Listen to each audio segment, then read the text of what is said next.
Hi, boys and girls. My name is Mrs. Church. I am Daniel and Benjamin's mom, and tonight I'm going to share with you The Night I Followed the Dog, written and illustrated by Nina Laden. I'm really looking forward to sharing this book with you for two reasons. One is that the author and illustrator Nina Laden is going to be coming to Marvin on April 30th to share her books with us and talk about reading, writing, and drawing. So I was happy to share some of her work with you before she comes. I also really enjoyed reading this book because Nina uses an interesting technique with her typography. Typography is the actual written words. You can see that when she writes her words, she kind of draws those into pictures too. And that reminded me a lot of another author of a series that I enjoy reading, Geronimo Stilton. I don't know if any of you have read their books, but they do the same thing with the typography. So pay attention to that as we read.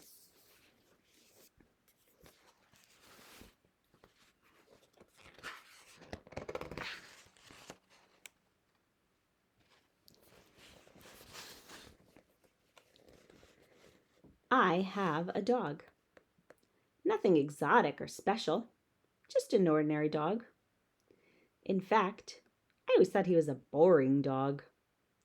What I mean is, he can fetch, roll over, and shake hands, but mostly he just sleeps and eats.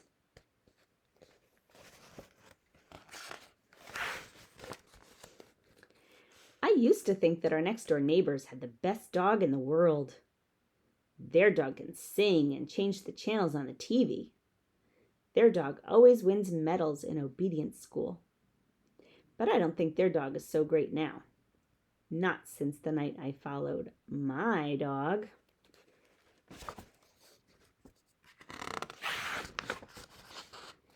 Every night I let my dog out and he runs off into the darkness with his tail wagging.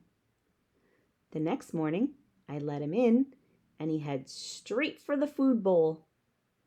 But one morning I knew something was funny when I opened the door a little bit earlier than usual, and I saw my dog jump out of a limousine wearing a tuxedo.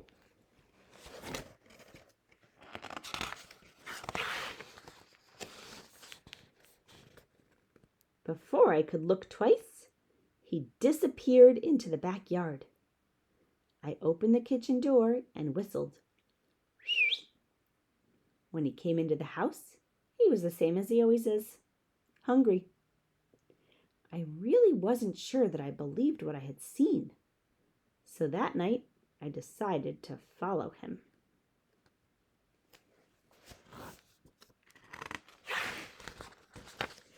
I wore dark clothing so I wouldn't be noticed, and I left my bicycle near the door so I'd have it close by. When I let the dog out, I slipped out too. I took out the garbage so he wouldn't suspect anything. The dog went straight to his doghouse. I saw a light go on inside. Slowly, I snuck around the backyard and peeked into the doghouse.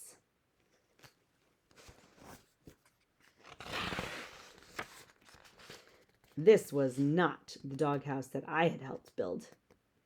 Inside there was a living room, a bathroom, and a huge closet full of fancy clothes. The dog was in the bathroom. He was wearing a tuxedo and fumbling with the bow tie. When he came out, he casually walked out of the doghouse, across the yard, and down the street.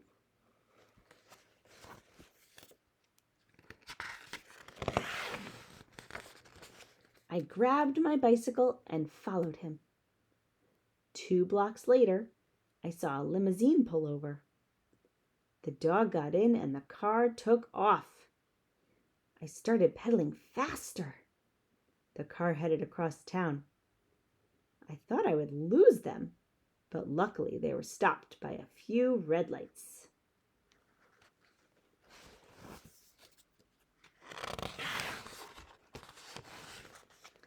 After a while, I found myself in a part of town that I had never seen before. The buildings all seemed to be empty, and it was very quiet.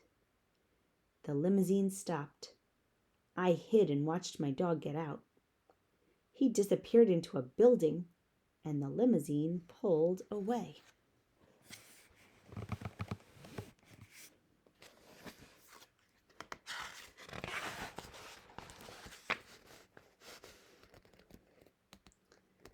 There was nothing outside of the building, just 2 brass fire hydrants on either side of the entrance.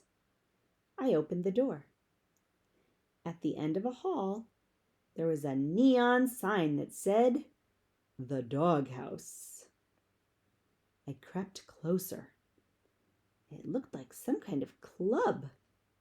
I decided to get a closer look.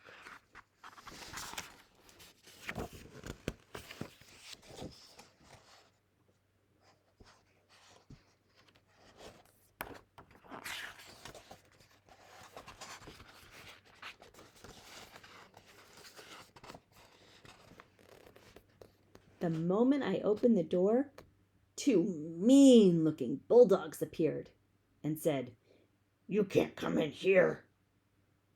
I didn't know what to say, so I said, But I saw my dog. I think my dog's in here." Just then my dog walked over and said, "It's okay, boys. He's with me." The bulldog said, "Sure, boss. Whatever you say, boss."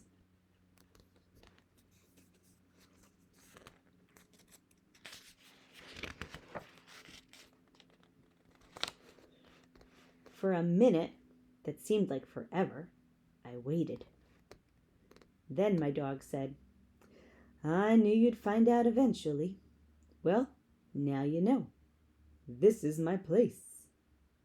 I looked around. Finally, I asked, "What is this place?" My dog said, This is a place where dogs come after a hard day. It's a place where we can relax. It's a place where we can talk about our problems with the mailman or the poodle next door."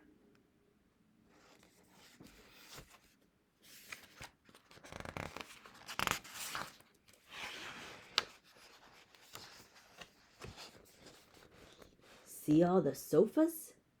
We can sit on the sofas here. We can get treats without having to lie down, roll over, or play dead. And if we want to chew a shoe or chase our tail, no one will stop us. We have no masters here, no leashes, no rolled up newspapers. This is a place where dogs can be dogs.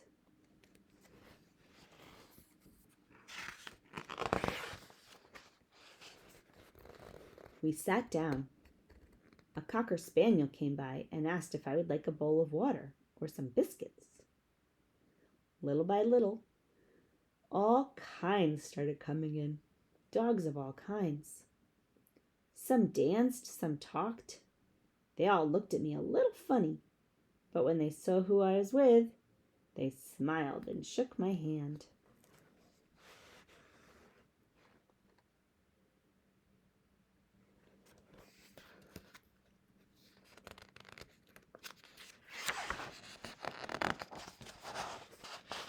At one point, my dog waved to an Afghan with a camera. She came over to our table and took a picture of us together. Being with my dog made me feel like a movie star.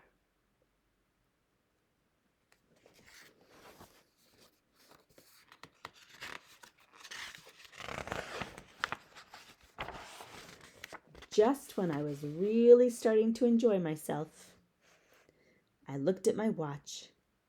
I told my dog I had to leave, or I'd get in trouble.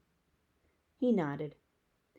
I think he was about to say something, but a glamorous greyhound grabbed his paw and whisked him onto the dance floor. As he was getting up, he tossed me the photo of the two of us. Then he bowed slightly and disappeared into the crowd.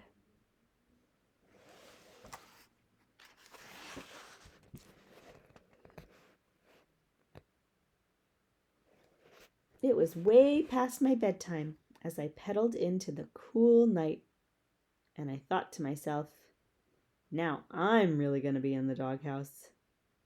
But then again, that might not be so bad. The end.